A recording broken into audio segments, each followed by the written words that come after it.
E mirando esses conflitos todos que acontecem ao redor do globo, o Papa disse hoje que o mundo já vive uma terceira guerra mundial de forma fragmentada. Francisco participou de uma missa no maior cemitério militar da Itália em uma cerimônia para marcar o centenário da Primeira Guerra Mundial. O Papa fez um discurso duro contra a violência. Disse que os conflitos que assolam o mundo destroem a criação mais bela de Deus, o ser humano. Francisco afirmou que a guerra é uma loucura e que a ganância, a intolerância e a ambição pelo poder são os motivos que levam a Completou dizendo que essas razões são frequentemente justificadas com um discurso ideológico. Numa referência aos conflitos na Ucrânia, Oriente Médio e Norte da África, o Papa declarou que talvez se possa falar de uma terceira guerra que acontece em partes, com crimes, massacres e destruição.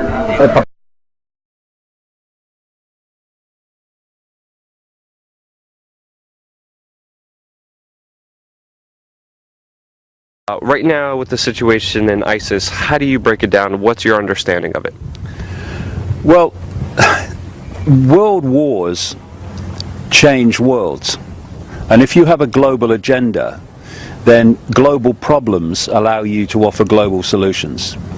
And if you look how the world was transformed by the First World War and the Second World War, the world was a completely different place after both of those wars.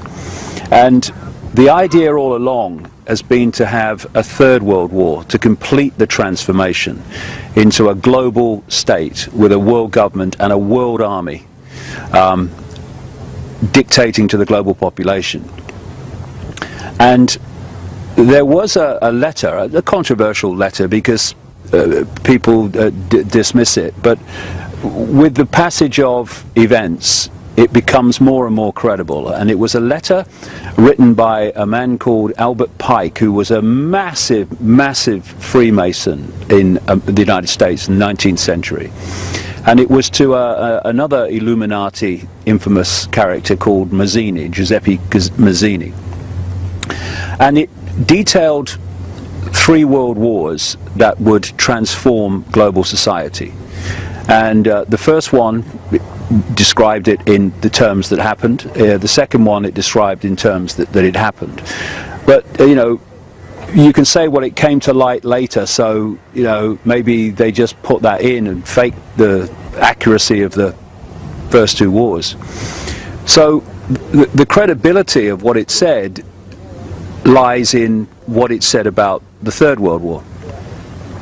And it talked about creating a conflict between the Muslim world and what it called political Zionism. And people will say, well, that's got to be a fake because there was no Zionism when that letter was supposed to be written. Well, this is an agenda that's projected a long way forward. This is why Aldous Huxley, Brave New World, and Eric Blair, George Orwell, 1984, who knew each other. Huxley taught George Orwell French at Eton College, where the royals go, and they knew each other and they became friends. And from the same sources, not least the Fabian Society in Britain, they understood the projected agenda. And we're talking there in 1932 that Huxley's book was published, 1948 that Orwell's book was published, and they are describing the society that's unfolding today at that time. And there are many, many other examples of people predicting the future who were insiders who have turned out to be incredibly accurate.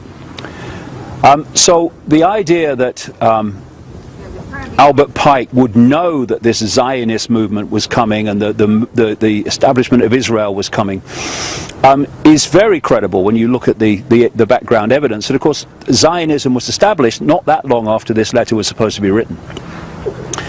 And so he was talking about the Muslim world being brought into a war with the political Zionism, what today we call Israel, and that this would you know, in my terms, create a vortex that would draw in the world, in our terms, America, the European Union, NATO, into this war.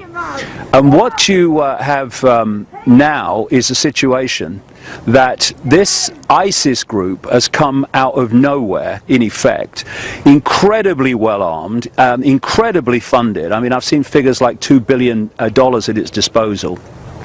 And it's walking into towns in Iraq and taking them over. It's established itself at the key border crossings into Syria and into Jordan, and it's all happened really fast. And what the potential of this clearly is to do what Pike was talking about, because I've said in my books for years that the plan was to create a massive divide and rule conflict between the Shia Muslims and the Sunni Muslims.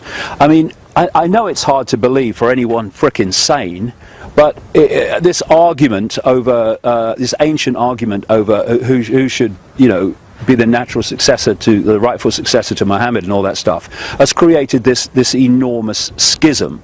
And schisms are there to be manipulated and exploited by these people. So what you have, therefore, is this ISIS that suddenly appeared with its grotesque violence that is representing Sunni Muslims, and then you have the regime currently in Iraq that is representing, in effect, Shia Muslims, and you have just across the border the center of the Shia Muslim world, and that's Iran. Iran, 89% I think it is, of Iranian Muslims are Shia. Now, in the last little while, there's been this, apparently on the face of it, this strange change of direction by America in terms of Iran. They've spent all these years with Israel saying, well, you know, we must take out their nuclear facilities and these sanctions against them, and all they're terrible. And now, if you remember, in the last week or so, they've even been talking about maybe they ought to get into discussions with Iran and come to some agreement on how they deal with this ISIS situation. And it's like, what? Yeah. But when you come from this perspective, what they're doing is they're trying to draw Iran into this Sunni Shia conflict, like, you know, protect the Shia that this Sunni ISIS are threatening and overrunning at the moment. And once they get Iran pulled into that vortex, it ain't going to get out. Yep.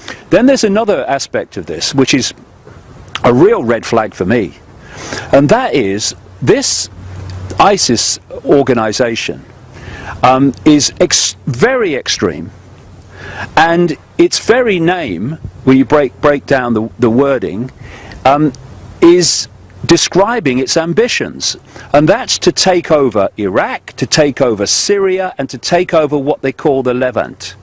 And what does the Levant include? Israel. So here you have this extreme Muslim group, or actually army, actually saying in its own name that our intention is to take over the Levant, to take over Israel.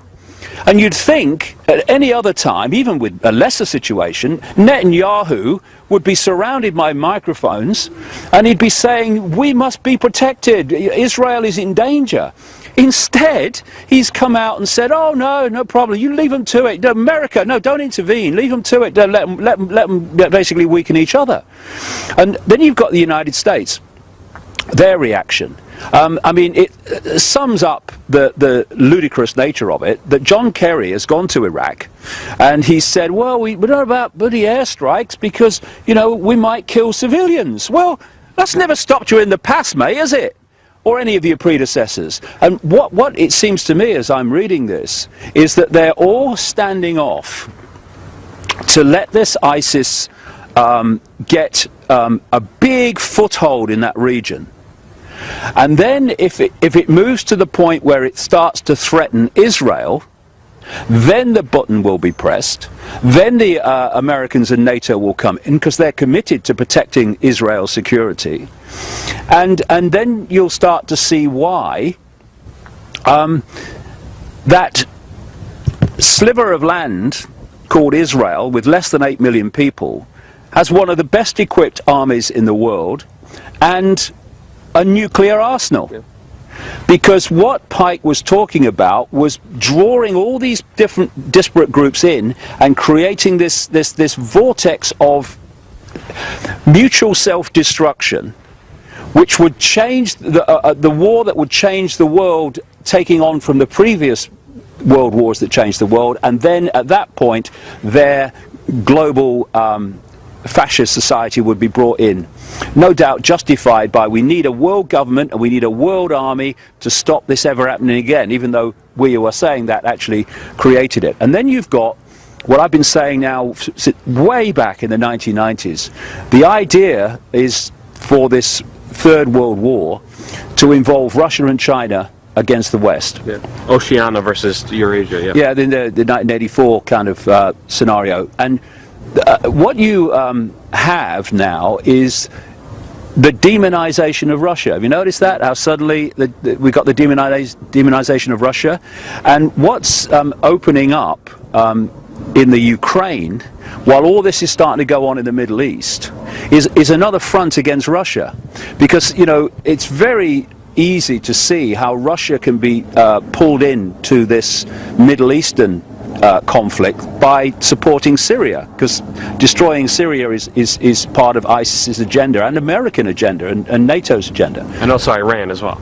Yeah, and destroying Iran, yeah. So, and Russia would come out in support of Iran, and the same would happen with China.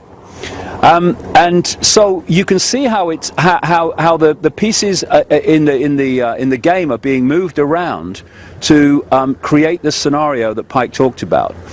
In fact, a close aide of President Putin, who has special responsibility for Ukraine, has actually said this week that the United States is preparing for a war against Russia through Ukraine, and that what they plan is to try to take Crimea back. Now, you can have the odd bit of terrorism and bad things happen in Ukraine to Russian supporting people, and Putin can stay back and hold his fire because he knows what they're trying to manipulate him into.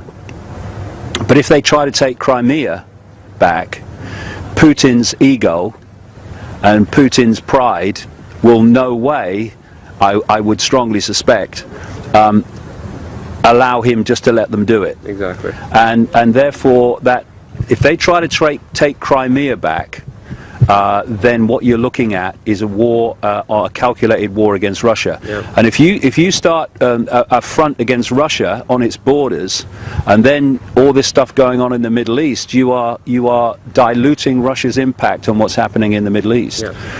And it's all a setup. And when you have Saudi Arabia and Qatar, who are 51st states of the United States, there are many of those, mind, funding this ISIS and funding this terrorism, while the Americans, who could tell them to stop any time, are saying, are condemning the very terrorism that their 51st states are supporting.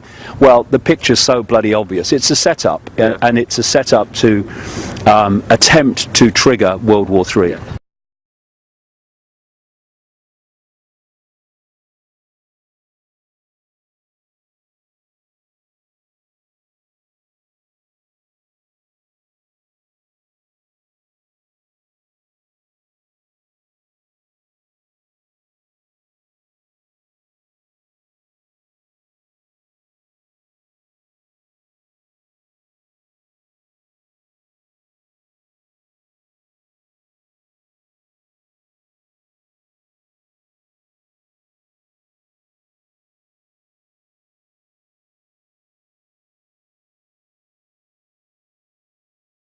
World War and the Second World War. The world was a completely different place after both of those wars.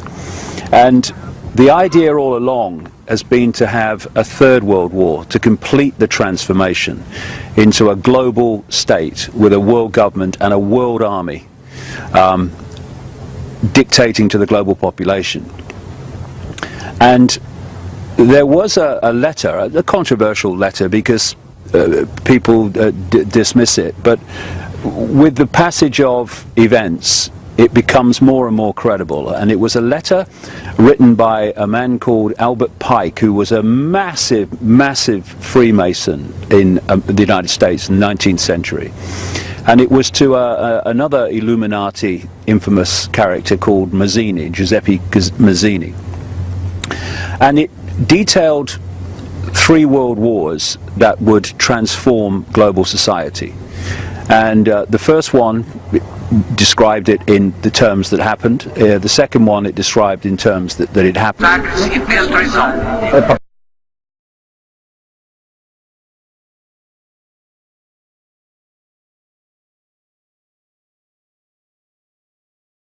Right now, with the situation in ISIS, how do you break it down? What's your understanding of it? Well, world wars change worlds. And if you have a global agenda, then global problems allow you to offer global solutions. And if you look how the world was transformed by the First World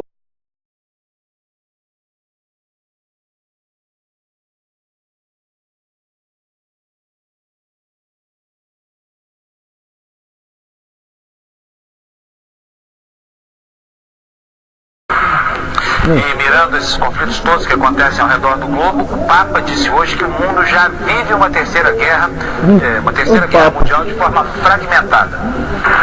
Francisco participou de uma missa no maior cemitério militar da Itália em uma cerimônia para marcar o centenário da Primeira Guerra Mundial. O Papa fez um discurso duro contra a violência. Disse que os conflitos que assolam o mundo destroem a criação mais bela de Deus, o ser humano. Francisco afirmou que a guerra é uma loucura e que a ganância, a intolerância e a ambição pelo poder são os motivos que levam a